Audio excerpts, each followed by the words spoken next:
नमस्कार, मैं हूं मनमोहन भट्ट। पूरे उत्तराखंड में अब अंकिता भंडारी को न्याय दिलाने के लिए प्रदर्शन हो रहे हैं। पौड़ी गढ़वाल पुलिस सवालों के घेरे में है। सवालों के घेरे में राजस्व पुलिस भी है, जिसके पटवारी को सस्पेंड किया गया है। कई बड़े सवाल अंकिता मर्डर केस के बाद खड़े हो गए हैं। अंकिता का मर्डर सिर्फ इसलिए कर दिया गया क्योंकि वो एक गरीब परिवार से थी। छोटी मोटी नौकरी की तलाश में वो एक रिजॉर्ट में गई। वहां पर उसे देह व्यापार में धकेलने की कोशिश होने लगी। जब अंकिता ने इसका विरोध किया तो मालिकों ने उस लड़की को मार दिया। आश्चर्य की बात तो यह है कि इस रिजॉर्ट का मालिक बीजेपी का एक बड़ा नेता है और उसका बेटा इस रिजॉर्ट को अपने दोस्तों के साथ मिलकर संचालित करता है। इस रिजॉर्ट के भीतर जो कुछ काम हो रहे थे उसका भंडा फोड़ने की धमकी अंकिता ने दी थी और खुद भी देह व्यापार में शामिल न होने की जब उसने स्पष्ट शब्दों में बात कही तो अंकिता का मर्डर कर दिया गया।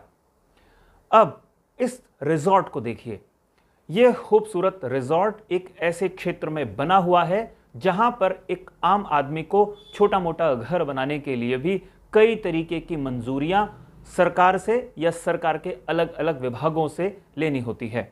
लेकिन राजाजी पार्क के आसपास के इस क्षेत्र में इतना आलीशान रिजॉर्ट बनकर तैयार हो गया।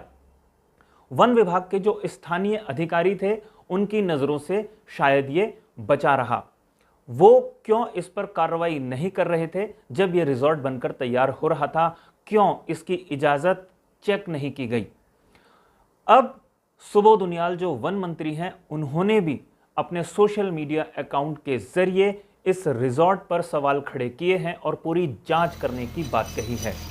मुख्यमंत्री ने इस प्रकरण का संज्ञान लिया है और रातों रात इस रिजॉर्ट को ध्वस्त करने की कार्रवाई शुरू करवाई। बुलडोजर चलाया गया।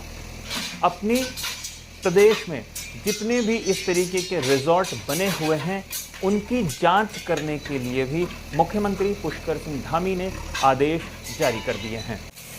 लेकिन यहाँ पर यह महत्वपूर्ण बात नहीं है कि ये रिजॉर्ट कानूनी रूप से वैध है या अवैध है, और अवैध है तो इसे ध्वस्त किया जा रहा है।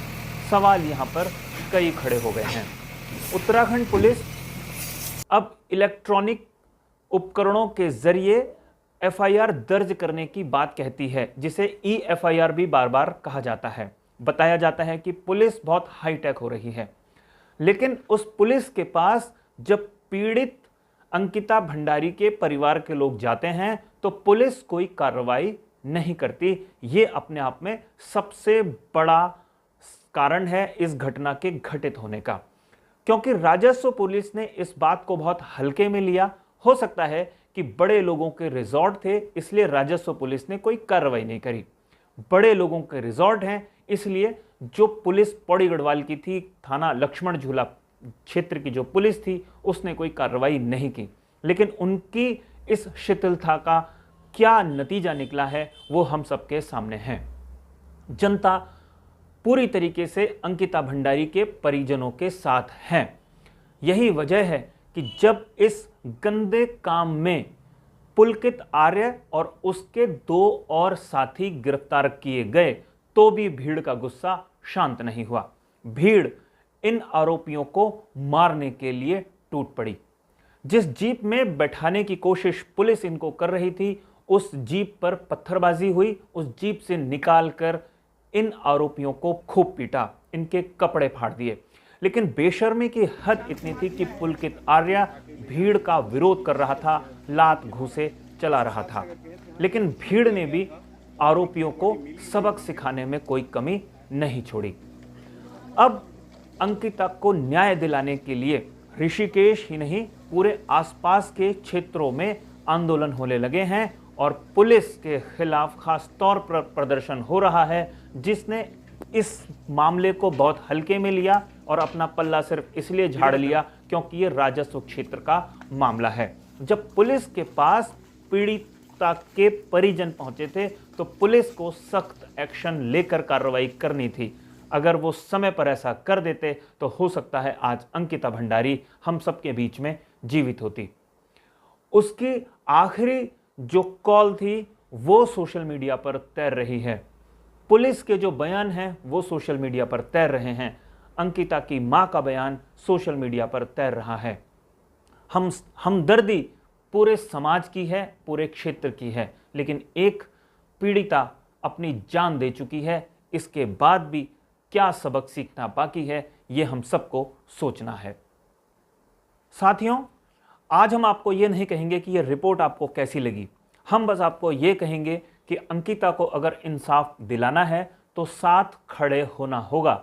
अपने अपने स्तर का दबाव प्रशासन पर और शासन पर डालना होगा।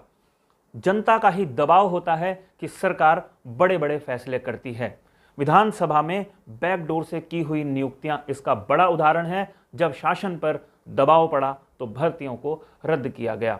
आपका अगर दबाव पड़ेगा तो कातिलों को तो सजा मिलेगी ही, साथ साथ ये बात दूर तक जाएगी और हर व्यक्ति सचेत होगा। शासन, प्रशासन और पुलिस भी सचेत होगी कि अगर कोई गरीब पीड़ित उसके पास पहुंचता है, पीड़ित परिवार उसके पास पहुंचता है, तो उसकी बातों को नज़रअंदाज नहीं किया जाना चाहिए। अगली रिपोर्ट में आपसे एक बार फिर मुलाकात होगी। तब तक के लिए इजाज़त दीजिए।